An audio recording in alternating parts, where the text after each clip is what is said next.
சுயதொழில் பகுதியில் இன்னைக்கு தேனி வளர்ப்பை பற்றி பார்க்கலாங்க. தேனி ஒரு சிறப்பு மிக்க பூச்சிங்க. அதே போல் அதிலிருந்து பெறக்கூடிய தேனுங்கிறது ஒரு அற்புதமான சத்து நிறைஞ்ச உணவு.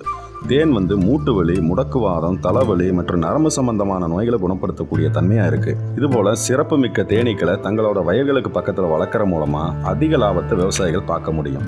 தேனீக்கள் தற்போது பெட்டி முறையில் தான் அதிகமாக வளர்க்கப்படுது. தேனீக்களில் கொசு தேனி, இந்திய தேனி மற்றும் இத்தாலிய தேனிங்கிற இனங்கள் அதிகமாக வளர்க்கப்படுது.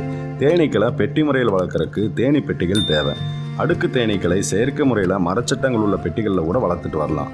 ஒவ்வொரு மரச்சட்டமும் ஒரு மேல்கட்டை, ஒரு அடிக்கட்டை, 2 பக்கக்கட்டைகளால் இணைக்கப்பட்டிருக்கு. பெட்டிக்குள்ளே தரப்படக்கூடிய இந்த மரச்சட்டங்களில் தேனீக்கள் அடுக்கடுக்காக அடைகளை உருவாக்குது.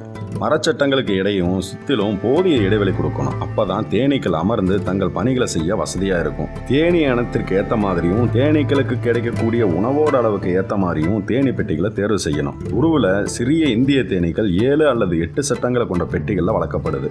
தேனி வளர்ப்புக்கான இடம் தேர்வு செய்கிறது ரொம்ப முக்கியமானது. இதுக்காக தேர்வு செய்யப்படக்கூடிய இடத்தை சுற்றிலும் 2 கிலோமீட்டர் சுற்று வட்டாரத்தில் தேனீக்களுக்கு மதுரம் மற்றும் மகரந்தம் தரக்கூடிய மரம், செடி, கொடி இதெல்லாம் இருக்கணும். பூச்சி மருந்து அதிகம் பயன்படுத்தக்கூடிய பயிர்களுக்கு பக்கத்தில் தேனீக்கள் வளர்க்கக்கூடாது. ஏன்னா பூச்சி மருந்து தேனியோட மனநிலையை மாற்றி இறக்க செஞ்சிடும். தேனி பெட்டிகளை நிழல்ல கிழக்கு பார்த்து வைக்கணும். ஒரு தேனி பெட்டிக்கு இன்னொரு தேனி பெட்டிக்கும் குறைஞ்சது 4 மீட்டர் இடைவெளி விட்டு தான் வைக்கணுங்க. இதனால வேலைக்கார தேனிகள் இடம் மாறி போறது தவிர்க்கப்படும்.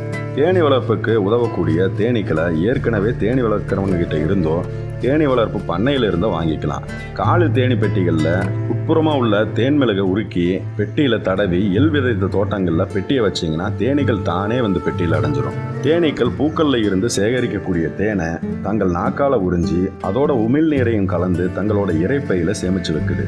இது கூட்டிற்கு வந்ததும் உமிழ்நீர் கலந்த மதுரத்தை வாய் வழியை உமிழ்ந்து தேனறைகளை சேமிக்குது. இந்த தேன் முதிராத தேன்னு சொல்லப்படுது. தேனீக்கள் தங்களோட இறக்கைகளை கொண்டு விசிறுவதால தேனில் உள்ள நீரோட அளவு குறைக்கப்படுது. இந்த மாதிரி தேன் இயற்கையாக பக்குவப்படுத்தப்பட்டு கெட்டிப்படுத்தப்பட்டதுக்கு அப்புறம் தேனறையில் மெழுகு மூடிகளால் மூடப்படுது.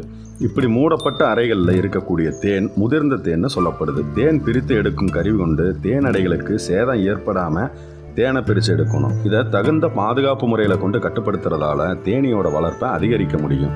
விவசாயிகள் தேனீக்களை அதிக அளவில் வளர்க்கறதால மிகப்பெரிய அளவில் பயிர்களில் மகசூலையும் பெற முடியும். அது மட்டும் இல்லாம தேனீக்கள் மூலமா கிடைக்கக்கூடிய தேனையும் விற்பனை செஞ்சு கூடுதல் லாபமும் பெறலாம். மேலும் இது போன்ற வீடியோக்களை பார்க்க நமது ஸ்பார்க் ஜங்ஷன் மற்றும் ஸ்பார்க் மீடியா தமிழ் சேனல்களை சப்ஸ்கிரைப் பண்ணிக்கங்க. மறக்காம பக்கத்தில் இருக்க பெல் ஐக்கானை கிளிக் பண்ணுங்க. மேலும் எங்களை சோசியல் மீடியாவில் ஃபாலோ பண்ண விருப்பம் உள்ளவங்க டிஸ்கிரிப்ஷன்ல லிங்க் இருக்கு, நீங்க அதை கிளிக் பண்ணி கூட ஃபாலோ பண்ணிக்கலாம். உங்களுக்கு இந்த வீடியோ பிடிச்சிருந்ததுன்னா மறக்காம லைக் பண்ணுங்க, கமெண்ட் பண்ணுங்க மற்றும் உங்கள் நண்பர்களுக்கும் ஷேர் பண்ணுங்க.